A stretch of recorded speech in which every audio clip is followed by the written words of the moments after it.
Por que se eu não estou atacando, as pessoas entendem que eu estou defendendo? Porque só é possível essas duas posições diante desse tema. E aí eu fico pensando, o que convoca esse automatismo a essa resposta no qual ou você é totalmente contra ou você é totalmente a favor? Eu trouxe uma citação do Saint-Just, que ele era partidário do Robespierre na Revolução Francesa, foi guilhotinado também, mas ele dizia o seguinte, que a riqueza do Estado voltasse para que ao contrário da política antiga, que a riqueza do Estado voltasse para os particulares, a política moderna quer que a felicidade dos particulares volte para o Estado. E aí é interessante a marcação porque você tem o início da felicidade como um fator político. E aí continuando com o Saint-Just, não existe poder legítimo, nem as leis, nem o próprio Deus são poderes, mas somente a teoria do bem. O espírito da igualdade consiste em que cada indivíduo seja uma porção igual da soberania, isto é, do todo. E aí, enfim, você tem as metáforas de funcionamento social com funcionamento orgânico, a sociedade funcionando como um corpo, bem integrado, cada indivíduo como uma célula, os problemas,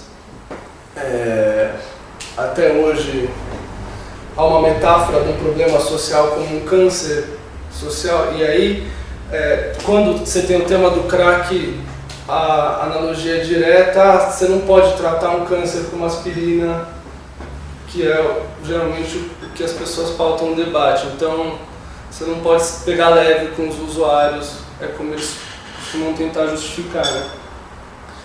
E na saúde mental é muito interessante, isso é forte, porque você identifica um cara que ele está saudável, ele está empoderado, segundo o seu poder de contratualidade.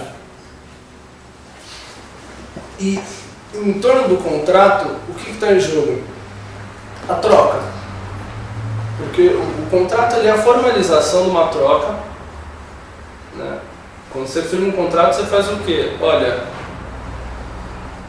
eu estou dando uma parte aqui, você está dando a sua parte aqui, isso é um contrato, a gente assina e aqui você tem uma relação de troca legitimada e ratificada por um papel que vai simbolizar nossa relação aqui.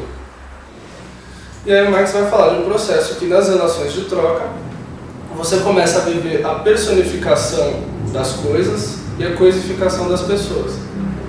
Porque as pessoas são meios de conseguir mais coisas. E o funcionamento político é você trocar pessoas aos montes. E aí alguns vão pensar o que seria a guerra se não trocar homens por terra. Tem essa... Vamos pensar, a política ela vai ser pautada basicamente nisso, numa espécie de negociação, em que as pessoas viram coisas que são cambiáveis. Né? Na psicanálise você tem uma ideia de que a guerra começa quando termina o diálogo. Então assim, quando acaba a palavra, e aí quando acaba a política que seria a política dos gregos, enfim, da polis, começa a barbárie. E o que eu passei a defender, e que está em jogo na questão do crack também, que a guerra, ela não é o fim da palavra, mas ela é um jogo de cotação. Assim como você tem na Bolsa de Valores, em que os caras vão fazendo as ações de uma empresa subir, na guerra, por meio da força, né, bélica, por meio das armas, você faz com que sua palavra tenha mais peso. Freud, no Psicologia de Grupo, Psicologia das Massas e Análise do Eu, ele vai trabalhar como você forma um grupo pautado em laços de admiração em torno de um líder, e aí como chave para a existência desse grupo, um inimigo. Então, receita para grupo. um líder do qual você coloca enfim, o seu ideal ali, tudo que você achar certo ou não, vai passar pelo que esse líder faz e diz, e um inimigo que vai servir para que você veja e saiba o que não é, o que você não é e o que você julga pernicioso, uma ameaça e etc. E aí Freud vai argumentar o seguinte: nesse processo do inimigo do grupo, você não precisa ter argumentos racionais que façam que esse inimigo seja inimigo. Na verdade, você precisa ali repetir várias vezes, e ele vai falar do quanto esse é um processo irracional. Você precisa repetir várias vezes o quanto esse inimigo é perigoso e ameaçador, e aí meio que ali pintar a figura dele com dentes afiados. Quando a gente vai chegar no caso do crack, que é você usar a questão das drogas como um capital político. E o que vai ser esse capital político? O medo. O cara se arrisca do jeito que se arrisca e se expõe do modo que se expõe porque ele acredita na propaganda de prevenção.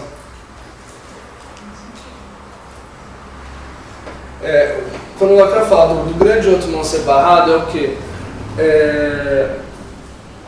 Do grande outro não ter falhas, dele não ter nenhum espaço no qual você possa dialogar com ele, no qual você possa estabelecer uma interlocução, no qual as coisas possam se transformar.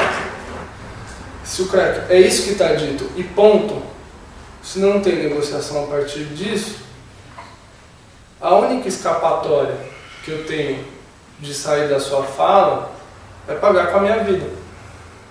O Eduardo Leite, que é um psicanalista que trabalha a campanha de prevenção, ele tem uma análise muito interessante do quanto o que é posto como proibido, na verdade, é fantasiado como uma vivência do interdito. E aí é importante fazer uma diferenciação entre proibido e interdito, porque as pessoas ultrapassam o proibido como se estivessem vivendo o interdito. Ou seja, como elas estivessem driblando uma lei que fosse natural e para todos.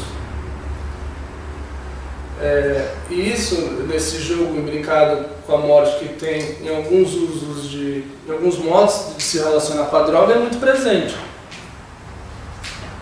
A princípio, aparece como não pode. E depois é vivido como inultrapassável. Então você pega o cara que passou um tempo na Cracolândia e depois voltou, tem essa fala de sobrevivente, quase como se o cara tivesse ido ver o outro lado ali e agora está voltando para contar. E para mim o importante dessa análise é a gente olhar o quão perigoso é você sustentar determinado discurso sobre as drogas. E aí, quem trabalha com usuário de droga sabe o quanto os caras demandam. Eles chegam falando, não, eu vou parar. E aí você diz, não, você quer parar? Não, eu quero parar e tudo. E eles já estão na expectativa de você tomar conta da vida dele, de você virar algum momento para ele e falar, não, mas você usou, não acredito que você fez isso. É quase 100% das vezes o quanto o usuário chega falando desse lugar. E aí, assim, pro Noia terminar de falar e o João começar a falar, às vezes demora. E aí, é interessante como os usuários falam, não, porque o crack pega mesmo, viu? O negócio pega, cara, de um jeito que você fica rendido e tal. E assim, tem uma romantizada nisso, no quanto o cara, enfim, tá atribuindo, óbvio que a gente não menospreza ali a química, mas enquanto tem alguém ali, tem alguém fazendo uma escolha. Por isso não atacar o crack e nem defender mas assim, respeitar a dimensão dessa escolha, dos momentos que essa escolha é feita, e de sobre quais condições pode-se fazer uma escolha. A questão do uso de drogas, às vezes dá a impressão de que se você não bater de frente com isso, nada vai acontecer. Na verdade, a sensação que é transmitida é essa, né?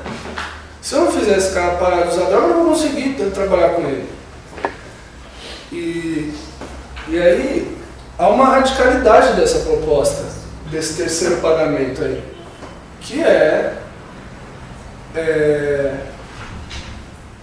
apostar num sujeito, e aí apostar num sujeito é não tutelá-lo, é não tomar conta da vida dele por ele, ou tentar cuidar da vida dele por ele. Se eu fui assaltado, alguém pergunta como o cara era. Aí você fala, não, o cara tava meio rasgado, assim, tal, e era nóia. Então, assim, pra gente ver que você tem um cara que é tido como bandido e abaixo dele você tem um nóia. Talvez, quais outras posições para essas pessoas sejam insuportáveis ao ponto delas preferirem serem reconhecidos como nóias do que como João? E aí eu acho que isso é uma coisa que vai aparecer só singularmente, assim, em cada tratamento. Tipo, o que convoca você vestir essa identidade e a se proteger com ela, né?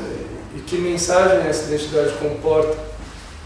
Eu via pessoas que pegavam os filhos, levavam para a Cracolândia para falar, olha, se você não me obedeceu, né, que tinha 5, 6 anos de idade, se você não fizer o que o papai está falando, olha como é que você vai ficar.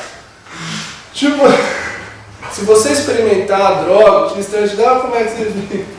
Então, assim, e aí a aposta durante a pesquisa era que o cara que está lá, ele não tem a cabeça diferente dessa. E aí você pega na de lei dos caras lá na República, sei lá, o cara para de usar crack há 2 semanas e ele fala, não, tem que jogar uma bomba nesse lugar. Aí o cara só joga 2 semanas, assim, mas ele fala, tem que, ou seja, ele não, na maioria das vezes a mentalidade geral, mesmo que seja o usuário, não é diferente daquele que tem um horror em relação ao uso. E aí, pela lógica da guerra e da urgência, você se permite a barbarizar com as pessoas e alegar, e a dizer assim, você não pode tratar um câncer com aspirina, ou seja, você tem que ser enérgico. E aí você, quando você diz isso, você está chamando os usuários de crack de câncer social. E aí entra numa lógica do custo o que custar. Do pra ontem, as coisas não precisam ser feitas com cuidado. Uma coisa que eu costumo comentar, essa coisa da internação compulsória, que mas às vezes é uma das únicas soluções e tal. Você fala, tá bom, a internação compulsória, e por que ninguém tem casa compulsória, comida compulsória? A pessoa pode morar na rua, pode morrer de fome, agora sabe usar crack é um problema social.